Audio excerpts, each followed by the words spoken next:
लो भाई साहब, तो आ गया मैं अगला लेक्चर लेके। तो प्यारे बच्चों, हम एक नई सीरीज शुरू करने जा रहे हैं। उसमें प्यारे बच्चों हम दरअसल ऑर्गेनिक केमिस्ट्री के लेक्चर्स आपको देंगे। देखिए, ऑर्गेनिक केमिस्ट्री क्या होती है, जिसमें हम कार्बन और हाइड्रोजन को पढ़ते हैं, एक ब्रीफ इंट्रोडक्शन देते हैं और फिर कार्बन हाइड्रोजन को लेकर कुछ खास बातें भी करते हैं। ठीक है, चलिए शुरू करते हैं। बिस्मिल्लाहिर्रहमानिर्रहीम। चलिए शुरू करते हैं। तो आज के लेक्चर की शुरुआत करते हैं। देखें, ऑर्गेनिक केमिस्ट्री की प्यारे बच्चों, इसमें हम सिर्फ और सिर्फ पढ़ेंगे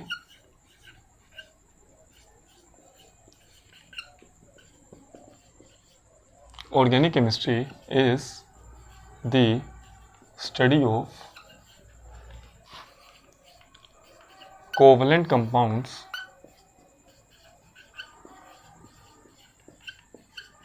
of कार्बन एंड हाइड्रोजन, या हाइड्रोकार्बन्स भी कह देते हैं, कई बुक्स में हाइड्रोकार्बन लिखा होता है। मसले कोई नहीं है बेटा, जो मर्जी यूज कर लो। And there derivatives. अच्छा, अब इसका मतलब समझते हैं। आइए प्यारे बच्चों, अच्छा हमारे पास ना प्यारे बच्चों टोटल एलिमेंट्स होते हैं 118। अभी तक 118 ही हैं, हो सकता है आने वाले टाइम में इससे भी ज़्यादा हो जाए। जब मुझे याद है, जब हम पढ़ा करते थे छोटे होते, तो मेरी शायद 2 या 3 क्लास की किताब में लिखा हुआ था 110 या 112, मुझे अच्छी तरह याद है आज भी। बहरहाल टोटल एलिमेंट्स बेटा जी 118 एलिमेंट्स हैं। अब इन 118 में से आप 2 को सेपरेट कर दो, कार्बन और हाइड्रोजन को। तो इनको मिलाकर प्यारे बच्चों इतनी चीजें बन जाती हैं, इतनी चीजें बन जाती हैं कि मेरे ख्याल से तो बाकी 116 भी नहीं बना पा रहे। यानी तुम और मैं किसके बने हुए? कार्बन हाइड्रोजन के। ये दरख्त किसके बने हुए? कार्बन हाइड्रोजन के। ये पेंट्स किसके बने हुए? कार्बन हाइड्रोजन के। कपड़े किसके? कार्बन हाइड्रोजन के। दवाइयाँ सारी कार्बन हाइड्रोजन की बनी हुई हैं। पेट्रोल, ओ पेट्रोल इतना महंगा यार, अब तो खैर बहुत ही महंगा हो गया यार वो भी कार्बन हाइड्रोजन का बना हुआ। इसके अलावा डायमंड, वो भी कार्बन का बना हुआ, जो इस दुनिया की सबसे सख्तरीन चीज़ है। डायमंड से ज़्यादा सख्त कुछ भी नहीं है। ये सब चीज़ें प्यारे बच्चों कार्बन की बनी हुई हैं। यानी तुम जब अगल बगल नज़र दौड़ा कर देखोगे तो तुम्हें हर जगह पे कार्बन के ही जलवे नजर आएंगे। क्या ख्याल है? नहीं सर, जलवा तो सलमान खान का है बदतमीज। तो प्यारे बच्चों, तुम्हें हर जगह पे कार्बन हाइड्रोजन के ही जलवे नजर आएंगे। क्लियर है? अच्छा, अब सवाल यह है कि इन कार्बन हाइड्रोजन को अलग से स्टडी किया जाए, क्योंकि इनके रिएक्शन भी बहुत कॉम्प्लेक्स होते हैं। देखिए, ऑर्गेनिक केमिस्ट्री काफ़ी मुश्किल है। देखो, ऑर्गेनिक केमिस्ट्री में खास बात यह है, ये डिपेंड करेगा कि तुमने इसकी कितनी प्रैक्टिस की है। अगर तो तुमने इसकी बहुत ज़्यादा प्रैक्टिस की तो फिर बड़ा अच्छे से समझ आएगा। अगर प्रैक्टिस नहीं करोगे हैं तो एक दिन ऐसा होएगा, तुम रिएक्शन को देखोगे, तुमको हो ये मैंने कब किया इस तरह की फील है कि सच्ची में बता रहे हैं, पहले बता रहे हैं तुम्हें।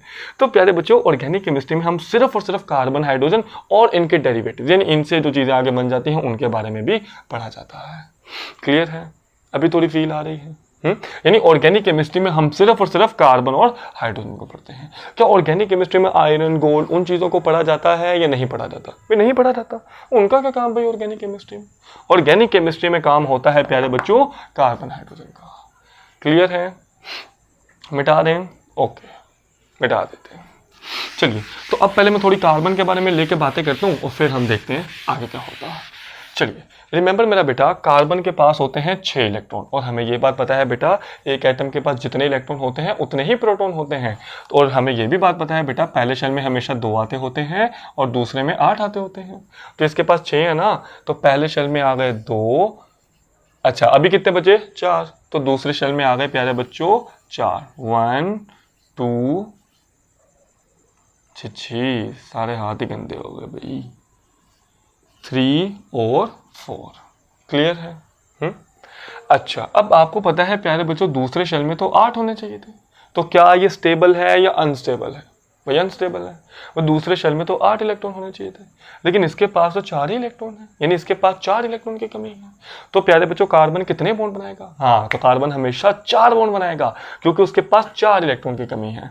और बेटा इसके पास होते हैं 6 प्रोटॉन्स और 6 न्यूट्रॉन। क्लियर है? अच्छा, तो प्यारे बच्चों, अब चूंकि कार्बन 4 बॉन्ड बना रहा, इसीलिए इसका नाम क्या होता है? टेट्रावैलेंट। क्लियर है? 4 वैलेंसी रखने वाला। टेट्रा का मतलब क्या होता है? 4। क्लियर है? बढ़िया से समझ आया? अच्छा, अब इसके साथ हम क्या पढ़ेंगे? हाइड्रोजन को। तो आइए हाइड्रोजन के बारे में बात करते हैं। अच्छा, हाइड्रोजन के पास प्यारे बच्चों एक ही इलेक्ट्रॉन होता है, और ये पहला शेल है ना, तो आपको पता है पहले शेल में हमेशा 2 इलेक्ट्रॉन आते होते हैं और इसके पास एक ही इलेक्ट्रॉन है। यानी भाई साहब, इसके पास 1 इलेक्ट्रॉन की कमी है, सिर्फ 1 इलेक्ट्रॉन की कमी है। तो हाइड्रोजन प्यारे बच्चों कितने बॉन्ड बनाएगा? 1 बॉन्ड। क्लियर है? और कार्बन कितने बॉन्ड बनाएगा? 4 बॉन्ड। इसलिए कार्बन का नाम टेट्रावैलेंट होता है और इस भाई साहब का नाम होता है मोनोवैलेंट, यानी 1 वैलेंसी रखने वाला। क्लियर है? बढ़िया से समझ आया? आसान लगा? यानी कार्बन प्यारे बच्चों हमेशा 4 बॉन्ड बनाएगा और हाइड्रोजन 1 बॉन्ड बनाएगा। क्लियर है? मिटा दें, मिटा दें, ओके, चलिए मिटा देते हैं, ओके। अब हम पढ़ते हैं कि मॉलिक्यूलर फार्मूला क्या है, स्ट्रक्चरल फार्मूला क्या है, आइए उनके बारे में बात करते हैं। चलें, मैं पहले आपके सामने मतलब एकदम आपको फील कराना चाह रहे हैं, आपको रटवाना नहीं चाह रहे, गौर से सुनो जरा। प्यारे बच्चों तुम एक काम करो, तुम ले लो 3 कार्बन, 1 2 3। अच्छा, अब तुम एक काम करो, इन दोनों का आपस में एक बॉन्ड बना दो और इन दोनों का भी आपस में एक बॉन्ड बना दो और हैशटैग नोट, प्यारे बच्चों नोट में लिख लो, नोट में carbon can never form ionic bond. देखो आयनिक बॉन्ड याद है ना भाई, जिसमें एक इलेक्ट्रॉन हमेशा हमेशा के लिए दे दिया जाता था, है ना, 1 इलेक्ट्रॉन 2 इलेक्ट्रॉन 3 इलेक्ट्रॉन। लेकिन प्यारे बच्चों कभी भी कोई एटम 4 इलेक्ट्रॉन नहीं देता, नॉर्मल कंडीशन में नहीं, टेम्परेचर बढ़ा दोगे तब तो दे सकता है ना, लेकिन नॉर्मल कंडीशन में कभी भी कोई एटम 4 इलेक्ट्रॉन बाहर नहीं निकाल सकता। एक इलेक्ट्रॉन निकालने में जान निकल जाती है, दूसरा निकालोगे उससे भी ज़्यादा ताकत लगेगी, तीसरा निकालोगे तो उससे भी ज़्यादा ताकत लगेगी, है। ये बिल्कुल ऐसे ही फर्ज कर लो कि प्यारे बच्चों तुम समोसे लेके निकले, तुम समोसा कैंटीन से लेके निकले, 5 समोसे थे तुम्हारे पास। अब तो रास्ते में तुम्हारा दोस्त मिला, कोई भी दोस्त है, उससे बोला यार 1 समोसा हमको भी दे दो, इतनी कंजूसी क्यों कर रहे हो तब तुम 1 समोसा उसको दे दिया। अब आगे गए, तुम्हारा एक और दोस्त मिला शैतान तुम्हारी तरह का, वो भी मस्ती करता है क्लास में जैसे तुम करते हो उसने बोला यार मुझको भी 1 समोसा दे दो, तुमने बोला ठीक है ले लो। अब जब तुम आगे गए, अब एक और दोस्त मिल गया, उसने बोला यार मुझको भी 1 समोसा दे दो। अब तुम्हारे पास सिर्फ 3 रह चुके। अब यार तुम्हारे दिल में भी ख्याल आ रहा है यार मैं क्या खाऊंगा अगर इन सबको खिला दूंगा, तो यानी अब तुम्हारा दिल बेईमान हो रहा है। देखो अब तुम्हारे रंग पकड़े जा रहे हैं मेरे को पहले ही पता था। अब यानी प्यारे बच्चों जो तीसरे वाला बंदा है उसे तुमसे बहुत प्ली करनी पड़ेगी, उसे तुमसे बहुत बार कहना पड़ेगा प्लीज समोसा दे दो। अगर कोई बंदा चौथा आ रहा है, हाँ उसे तो तुम्हारे पैरों में गिर गिरा के माफी ही मांगनी पड़ेगी समोसा देने के लिए 15 रुपए का समोसा नहीं खिलाओगे तुम, बहुत तेज हो। यानी प्यारे बच्चों किसी एटम में से 1 इलेक्ट्रॉन लेना थोड़ा आसान है, दूसरा लोगे समोसा लेना मुश्किल हो गया ना, तो एटम लेना इलेक्ट्रॉन लेना भी मुश्किल, फिर तीसरा लोगे तो उससे भी ज़्यादा मुश्किल, चौथा लोगे उससे भी ज़्यादा मुश्किल। यानी कभी भी कोई एटम 4 इलेक्ट्रॉन नहीं देता यार, 1 इलेक्ट्रॉन निकालने में जान निकल जाती है। जैसे तुमने जब 1 समोसा दिया था तो ब्लड प्रेशर कम हो गया था तुम्हारा ठीक है, आसान लगा। तो कार्बन के पास प्यारे बच्चों 4 इलेक्ट्रॉन होते हैं वैलेंस शेल में, तो वो कभी भी इलेक्ट्रॉन देता ही नहीं है, तो इसीलिए कार्बन कभी भी आयनिक बॉन्ड नहीं बनाता। तो कार्बन हमेशा शेयरिंग पे यकीन रखता है, वो कहता है भाई हम शेयरिंग करने पे विश्वास यकीन रखेंगे और आयनिक बॉन्ड कभी नहीं बनाएंगे, ठीक है। सो कार्बन हमेशा कोवलेंट बॉन्ड बनाता है। अब देखो इस कार्बन का एक बॉन्ड तो बगल वाले कार्बन से बना हुआ और इस कार्बन का अगले अपने से बगल वाले कार्बन के साथ बना हुआ। तो देखिए कार्बन कितने बॉन्ड बनाता था 4, तो अभी क्या ये स्टेबल है या अनस्टेबल है? भाई अनस्टेबल है, एक ही बॉन्ड बना हुआ। अब तुम एक काम करो, लो इसको 1 हाइड्रोजन दे दो और इसको भी प्यारे बच्चों 1 हाइड्रोजन और इसको भी दे दिया 1 हाइड्रोजन। देखो 1 2 3 4, हाँ बढ़िया से स्टेबल हो गया। इधर देखो इस कार्बन का एक बॉन्ड तो पिछले कार्बन से बना हुआ और एक बॉन्ड अगले कार्बन से बना हुआ, ठीक है।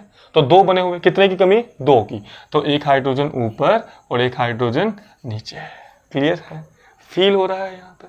हाँ सर हो रहा है, हल्का सा हो रहा है क्लियर है? अच्छा इस कार्बन का एक बना हुआ तो पहले बच्चों कितने की कमी? 3 की कमी है, तो 1 हाइड्रोजन 1 हाइड्रोजन 1 हाइड्रोजन। क्लियर है? इसका नाम होता है प्रोपेन। बात करेंगे एकदम, समझाएंगे तुमको, एकदम फील कराएंगे। अभी फिलहाल तुम इसके नाम वगैरह छोड़ो।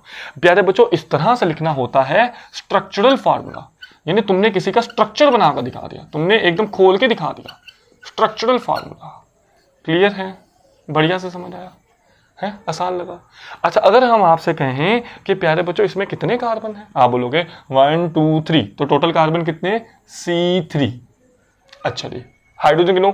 1 2 3 4 5 6 7 8, C3H8। तो प्यारे बच्चों इस तरह का फार्मूला होता है मॉलिक्यूलर फार्मूला। यानी मॉलिक्यूलर फार्मूला तुमको बताता है एक्चुअल नंबर ऑफ एटम्स, यानी तुमने गिना कि भाई साहब इसमें इतने कार्बन है और इतने हाइड्रोजन, सबको गिन के बता दिया कि इसके अंदर क्या है, इतने कार्बन है इतने हाइड्रोजन है। तो ये क्या हो गया प्यारे बच्चों? Molecular formula. क्लियर है? कोई दिक्कत तो नहीं हो रही? हाँ सर नहीं हो रही, शाबाश, ठीक है कई बच्चे कह रहे हैं सर आप खुद से ही बातें करते रहते हो। हाँ यार कोई दोस्त ही नहीं अच्छा सा, एक था वो छोड़ ही गया यार, उस बेचारे का बिजनेस सेट हो गया यार, चलो काश हमारा भी हो जाए बिजनेस सेट मजाक कर रहे हैं यानी प्यारे बच्चों देखो अगर हम किसी की स्ट्रक्चर को खोल के लिख देंगे तो स्ट्रक्चरल फार्मूला है, अगर पूरा जोड़ के लिख दोगे तो मॉलिक्यूलर फार्मूला हो जाएगा। अच्छा अगर हम आपसे कहें एक एक कार्बन की कहानी बताओ, इस कार्बन की कहानी क्या है? क्या कहानी है? 1 2 3, इस कार्बन के 3 बॉन्ड तो बेटा जी लगे हुए हैं हाइड्रोजन के साथ, अच्छा, और एक बॉन्ड प्यारे बच्चों अगले कार्बन के साथ बना हुआ, ठीक है। कई बुक्स में इसको बेटा डायरेक्ट ऐसे लिख दिया जाता है, तो आप ऐसे भी लिख सकते हो, कोई मसला नहीं है। CH3 C 1 2 3 hydrogen. अच्छा इस कार्बन की कहानी बताओ, इस कार्बन का एक बॉन्ड तो पिछले कार्बन से और एक बॉन्ड अगले कार्बन से, लो जी। अच्छा फिर इस कार्बन के 2 बॉन्ड 2 हाइड्रोजन से, तो ये रहा। अच्छा अब इस कार्बन का प्यारे बच्चों 3 हाइड्रोजन लगे हुए, तो यहाँ पर 3 हाइड्रोजन लिख दो, क्लियर है, दिक्कत तो नहीं हुई।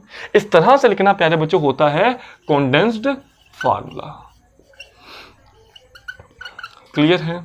चलिए जी, अच्छा जी, तो हमने 3 पढ़ लिए हैं। खोल के लिखोगे तो स्ट्रक्चरल फार्मूला आ जाएगा, पूरे को जोड़ के लिख दोगे तो मोलिकुलर फार्मूला आ जाएगा, एक एक कार्बन की अलग अलग कहानी लिखोगे तो कंडेंस्ड फार्मूला आ जाएगा, क्लियर है। अच्छा इसमें एक और नोट लिख लो प्यारे बच्चों, हैशटैग नोट। नोट कौन सा है भाई साहब, कि कंडेंस्ड फार्मूला में, in condensed formula vertical bonds are always omitted, vertical bonds are always omitted। omitted का मतलब कहता है खा जाना, एकदम गायब कर देना। तो यहां पर देखो ये वर्टिकल बॉन्ड्स हैं, ये वर्टिकल बॉन्ड्स हैं, ये वर्टिकल बॉन्ड, तो ये हमने यहां पर गायब कर दिए हैं। तो कंडेंस्ड फार्मूला में हमेशा वर्टिकल बॉन्ड्स क्या हो जाते हैं, गायब हो जाते हैं, क्लियर है।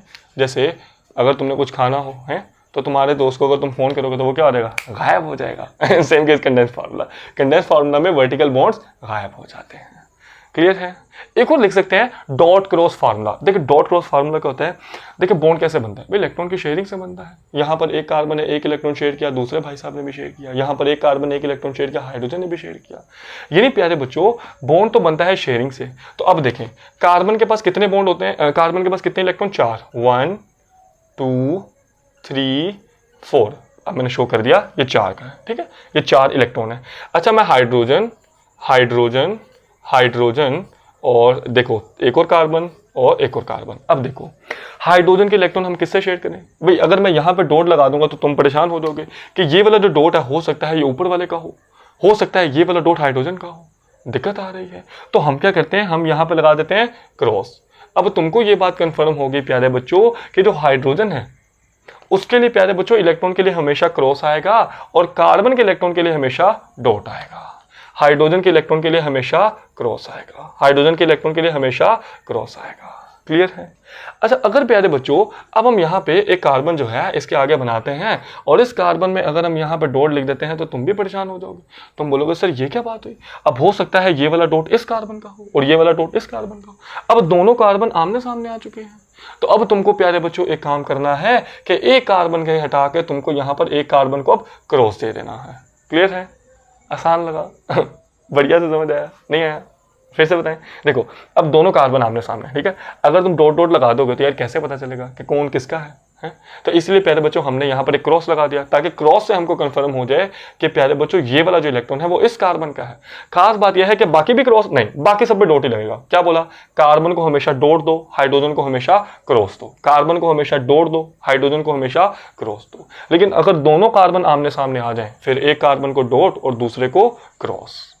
आसान लगा, चलिए इधर भी और इधर भी। अब यहाँ पर हाइड्रोजन हाइड्रोजन डॉट डॉट, एक और कार्बन लगाओ। अब देखो दोनों कार्बन आमने सामने आ गए ना, तो इसको क्या कर दो क्रॉस, लेकिन बाकी हर जगह पे डॉट। ये रहे कार्बन के 4 इलेक्ट्रॉन, तो हाइड्रोजन हाइड्रोजन और हाइड्रोजन। और प्यारे बच्चों इसका नाम होता है डॉट क्रॉस फार्मूला। हम तो यही चाहेंगे प्यारे बच्चों आप चारों के चारों ही याद रखो। सबसे ज्यादा फेमस कौन सा है, ये वाला, ठीक है, सबसे ज्यादा एग्जाम में यही पूछा जाता है। लेकिन हम कौन सा सबसे ज्यादा यूज करते हैं, ये वाला स्ट्रक्चर फार्मूला। अभी हम ऑर्गेनिक केमिस्ट्री शुरू करेंगे तो वहां पर हम सबसे ज्यादा इसी का यूज करेंगे, क्लियर है, बढ़िया से समझ आया है, पता लग गया। क्या करोगे, पूरा खोल के लिख दोगे तो स्ट्रक्चर्ड फार्मूला, एक एक कार्बन की कहानी लिखोगे तो कंडेंस्ड फार्मूला, सबको मिलाकर लिख दोगे तो मोलिकुलर फार्मूला है, और प्यारे बच्चों डॉट क्रॉस के फॉर्म में लिखोगे तो डॉट क्रॉस फार्मूला है। आसान लगा। अब तुम कर लोगे। अगर हम आपको 5 कार्बन दे दें, मिटा दूं, ओके ओके, स्क्रीनशॉट तो नहीं लेना सर, हम बहुत लाइक बच्चा है, बहुत लाइक बच्चा है। चलो अब प्यारे बच्चों मैं तुमको 5 कार्बन दे दूं, ये देखो 1 2 3 4 5, single bond single bond single bond single bond, double triple नहीं बनाने अभी बस जितना बता रहे हैं उतना ही समझो। अच्छा अब देखो इसका एक बना हुआ, 3 की कमी, तो 3 हाइड्रोजन लगा दो, लो मेरा बेटा, यहाँ पर 2 बने हुए, 2 की कमी, 2 हाइड्रोजन लगा दो। यहाँ पर भी 2 बने हुए हैं तो 2 हाइड्रोजन लगा दो। पहले से ही 2 बने हुए हैं, 2 हाइड्रोजन लगा दो। एक बना हुआ है तो 3 लगा दो। क्लियर है? अच्छा देखो 1 2 3 4 5 C5, 1 2 3 4 5 6 7 8 9 10 11 और 12 C5H12। ठीक है, खोल के लिख दोगे तो कौन सा हो जाएगा? Structural formula. इस तरह से लिख दोगे तो क्या हो जाएगा? Molecular formula. अलग अलग कार्बन की कहानी लिखो। ये देखो, एक कार्बन, 1 2 3, 3 हाइड्रोजन। आगे अगला कार्बन, 2 हाइड्रोजन। अच्छा, उससे अगला कार्बन, फिर से 2 हाइड्रोजन। फिर उससे अगला कार्बन, फिर से 2 हाइड्रोजन। फिर उससे अगला कार्बन और उसके 3 हाइड्रोजन। ठीक है, और ये कौन सा हो जाएगा? Condense formula. भाई बॉन्ड्स हटा के डॉट क्रॉस लगा दोगे तो क्या बन जाएगा? Dot cross formula. क्लियर है? चलिए, तो इसको बेटा पढ़ते रहिए, पढ़ाई लिखाई करते रहिए और देखते रहिए द कपिल शर्मा शो। मजाक करें, लेक्चर्स देखते रहिए। बहरहाल मिलते हैं अगली वीडियो में। बाय।